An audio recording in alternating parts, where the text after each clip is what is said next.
Hello, this is Mayor Chris Bollwage, and welcome to another edition of Our City. The City of Elizabeth and the County of Union have plenty of vaccines available.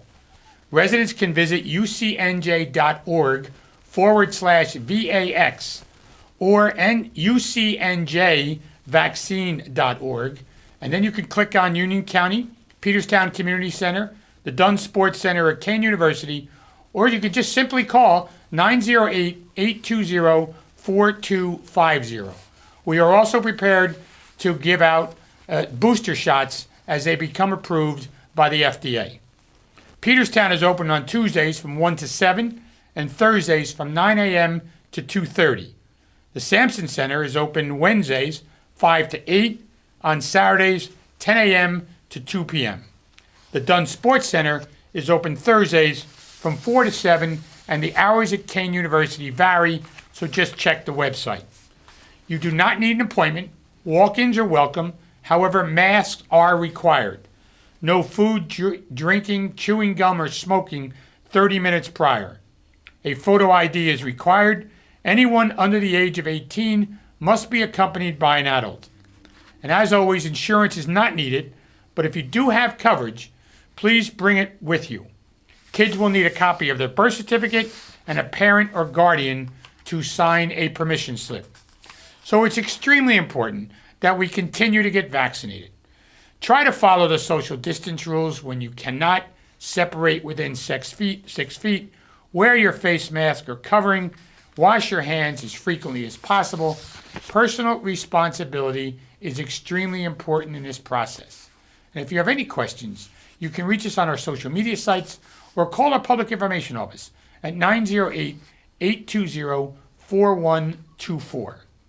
Now, I'm pleased to join this week Ms. Courtney Worrell, who's the president and CEO of the Waterfront Alliance, and Ms. Carol Savona, who is the Future City Incorporated president of the board. These ladies have been working on estuary issues and clean water issues for many, many years, and I thank them for taking the time to join us on the show. Welcome. Thank you. So, Courtney, why don't we start with you? You've been around a long time. You've handled these issues before. You've joined me on the show. Tell us a little bit about yourself and why you are passionate about these issues that concern our waterways. Great. Well, thanks for having me. Yes. So I actually started out my interest in environmental issues a long time ago. I graduated from college in the 1980s before environmentalism was really well known, and I was able to take a lot of classes in science and in political science, and that led me to a career in environmental advocacy, making sure that we protect the earth and that we work, especially I've focused a lot on water issues and the importance of estuaries. And our region, the New York, New Jersey region, is just flowing with water. We have over 900 miles of waterfront, coast and coastline. And so it's just been a passion of mine to work in this field. Thank you. And Carol, tell us a little bit about yourself. Well, I'm board president for Future City, Inc., and it's an environmental nonprofit right here in Elizabeth. And I retired a few years ago as a science teacher and coach after over 37 years with the Elizabeth Board of Ed. I've been involved with Future City and Estuary Day for many years. My background in science and as a teacher and a mother helped me emphasize the importance of educating our youth to make wise decisions about creating a resilient future. It's important that the young people know about what's happening in the world and they can make good decisions about what's going to happen to their future. Now, Carol, you've been part of organizing this event for 23 years now. Tell us how you've seen the event grow and mature through those years. Oh, it's changed a lot. It's evolved a lot. Since the pandemic began, especially, we had to change our in-person event to a virtual event. But the in-person events were down at the waterfront, and we had a small group of people, maybe 300 students that came. And now with the virtual event, it's not as much fun as the in-person events, but we were able to reach almost 7,000 students. So that was pretty good. Courtney, the Waterfront Alliance has been a presence in the Arthur Kill, the Elizabeth Waterfront Estuary Day. Tell us the activity and the involvement of the Waterfront Alliance and how it interfaces with us in Elizabeth. Yeah, so we are a regional organization, and so we work in all of the communities that surround, that have coastline and the harbor. And we've been just really thrilled to partner with Future City and the city of Elizabeth for all of this work. And one of the most important things is that our outdoors and our coastlines and the waterfront are actually some of the best classrooms we have. There's so much to learn: science, politics, engineering, infrastructure. It all comes together in these locations. They're some of the most important locations that we have. And so we're just thrilled to partner and to provide help with curriculum and videos and things like that. So, Courtney, how do you think the students react to this? I mean, you talked about your education earlier in the beginning. And how do you think young students, especially science students, react to this? And then I want to also ask Carol the same question as a science teacher. Well, I think what the hope is that there's inspiration, that the students understand that science is not just what you learn in a book, but it's connected to all the decisions that we make and all the things that we see. And it really comes together with the water. So it's about learning about the fish and the way the water works and how we build and how we affect and change the water and how we affect wildlife and the animals that live in it. And the hope is that students are going to come away from this and feel inspired to be active in their local community, to care about the earth, to care about the environment, the harbor, the rivers, coastlines, the ocean, and that they're going to be the future leaders for the environmental movement and for cities and towns all over the country. And here. And Carol, Sorry. And Carol, you taught science for many years. How have you seen the growth of education, not only in the classroom, but now that you're outside the classroom, the growth and education of these students? Elizabeth has a great science program. Since kindergarten, Elizabeth science students have been learning about how the world works. And by 7th to 12th grade, they have a really good understanding that there are cause and effect relationships in natural events that occur all around us. We're giving them the information which will enable them to use that knowledge and have the confidence to get involved with our future. The kids have really a good background in science, and the environment is taught in almost every grade level in some form or another, so that they know all about this cause and effect and how what they might do can affect what happens to our world. So Carol, Estuary Week and the science students is just one part of it. What do you think the students will come away with just from Estuary Week last week? Well, we hope that they learned that there's so many things happening in the world, and it's something that happens. We can't think that natural disasters will happen somewhere else. Remember, just recently, Hurricane Ida did a great deal of damage to our county and caused hardship for people right here in Elizabeth. And the kids see that. They know that things are happening and that they really have to learn about how they can help fix them. So we're hoping that they become confident that they can speak out and become part of the solution by making changes in what they do through what they've learned during Estuary Week and Estuary Days, and what their teachers have been teaching them also.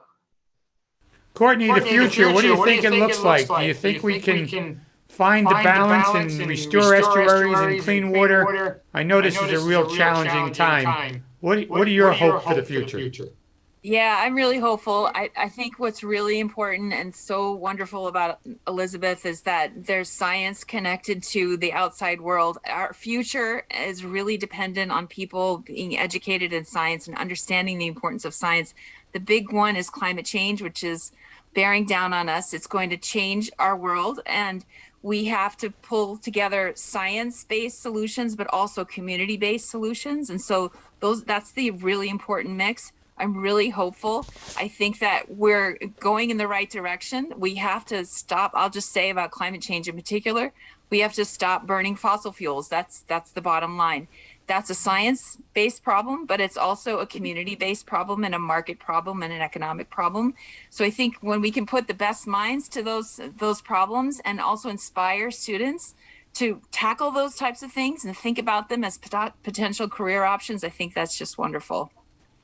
Carol and Courtney, I want to thank you for taking the time to join us on the show today. I really appreciate all of your work as well as your civic standard for resilience. And I'm going to see you during the year, and hopefully next year we can gather in person for Environmental Week and Estuary Day. Thank you for joining us. Thank you so much. Thank you, Carol. For Carol and for Courtney, I'm Chris Bollwage. Please stay with us after these messages. We'll be back with more from the Historical Society. Thank you. Hello, I'm Mayor Chris Bollwage, catching a glimpse of the city of Elizabeth, New Jersey, as I honor my hometown. Elizabeth is New Jersey's fourth largest municipality, a regional transportation hub for the East Coast, accessible by land, sea, rail, and air.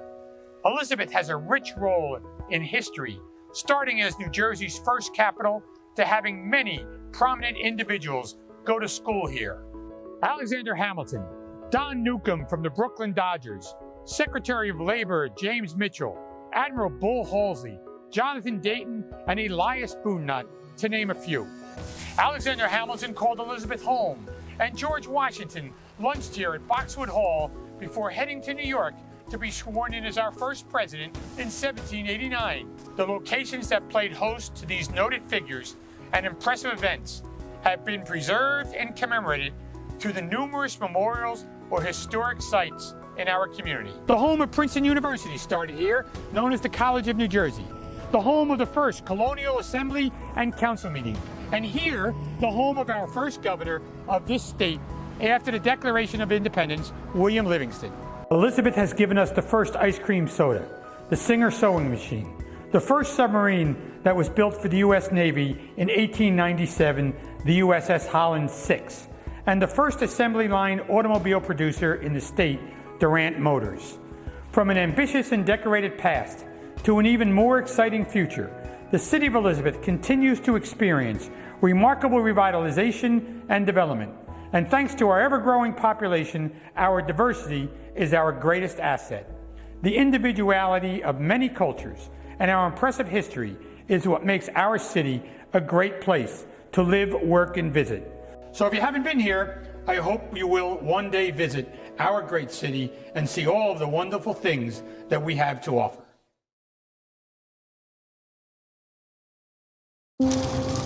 It was October of 2014 that I lost all hope. I was one of the world's most successful athletes. 18 gold medals. The all-American dream come true. But I was lost. I hadn't left my room in 5 days. I questioned whether I wanted to be alive anymore. I realized that I'm the strongest person I know, but at that moment, I was the weakest. I realized I couldn't handle this by myself. That's when I decided to seek help and work with a therapist.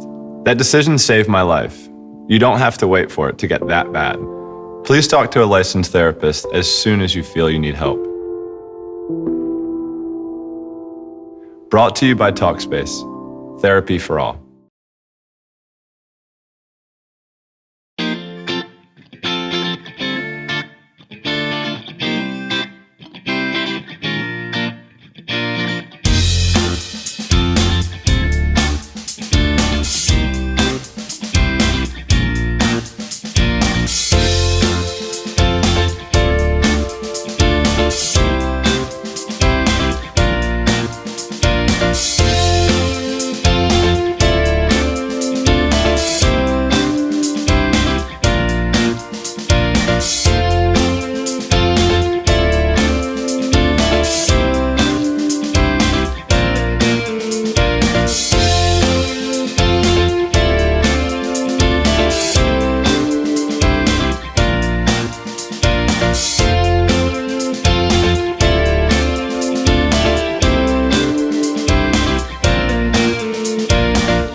Hello, welcome back to the second half of tonight's show, where I'm joined by Ms. Celia Mantilla, who's the board president of the Historical Society, and Sebastian Preto, who is the board treasurer.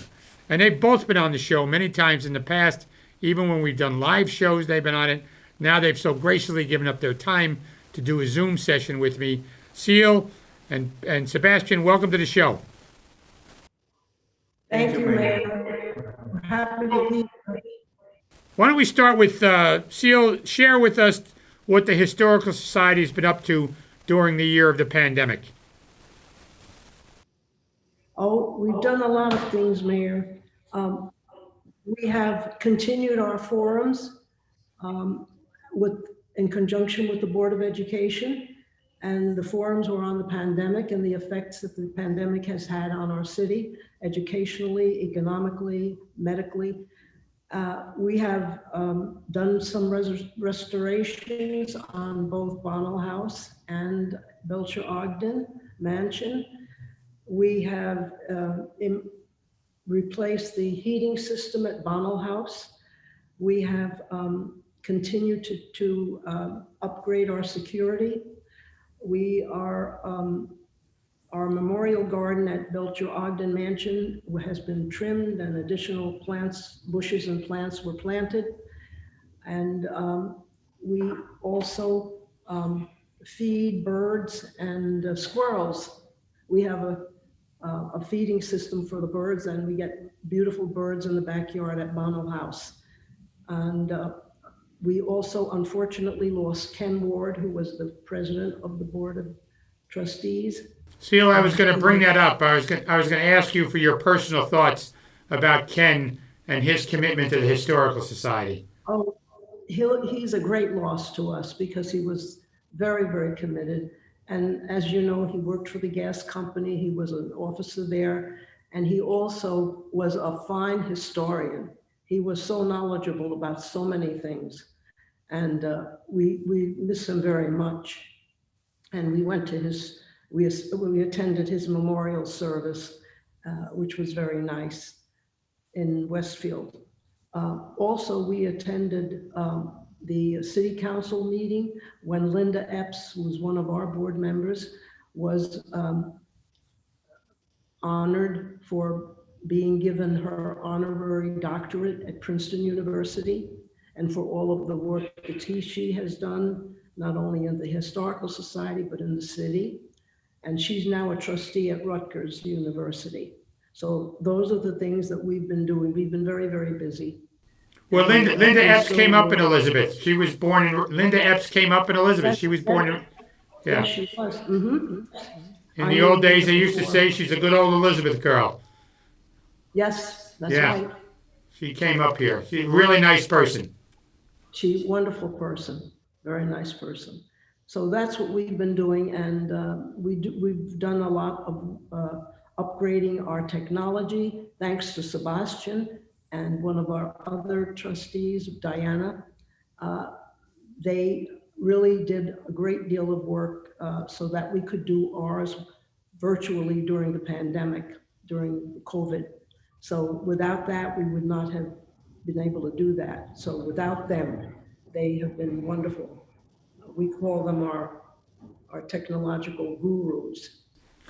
So Sebastian, on that segue, going to you've come to this country and you've jumped headfirst into the history of our country in many different ways by participating in the Historical Society. So tell us your role in the Historical Society and why you believe, especially as someone who has come to this country, on why it's important for our community. Good morning, Mayor. So my role in the Historical Society is on the technical side. So as Sil mentioned, with the work that I did with Diana, we were able to have our forums virtually because of the pandemic. We weren't able to have them in the library or on our buildings. So we were able to record them and put them up in YouTube. And from my opinion, I think it's important to not only be part of a historical society, but be involved with the historical society.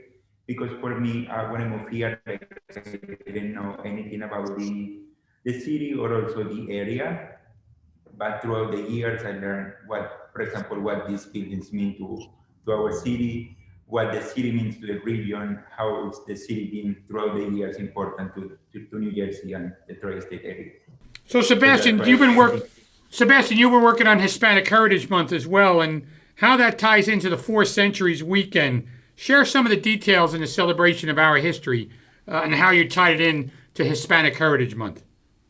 Okay, so first let's break what is Four Centuries. So Four Centuries in a Weekend, it's a program by Union County where they work alongside other organizations throughout the county, and in the third weekend of October, they have their properties open to the public. So all the citizens are welcome to come and have tours or events that the organizations have.